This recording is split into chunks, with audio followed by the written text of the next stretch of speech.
बारामती लोकसभेचा निकाल आला समोर। सुप्रिया सुळे आघाडीवर। सुप्रिया सुळे यांना 1,03,53 मते तर सुनेत्रा पवार यांना 85,473 मते। बारामतीमध्ये अजित पवारांना मोठा धक्का। सुप्रिया सुळे या आघाडीवर। बारामती लोकसभेचा निकाल आला समोर। सुप्रिया सुळे आघाडीवर।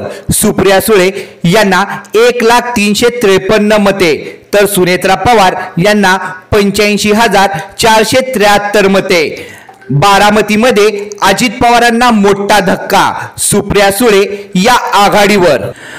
बारामती लोकसभेचा निकाल आला समोर। सुप्रिया सुळे आघाडीवर। सुप्रिया सुळे यांना 1,03,53 मते तर सुनेत्रा पवार यांना 85,473 मते। बारामतीमध्ये अजित पवारांना मोठा धक्का। सुप्रिया सुळे या आघाडीवर।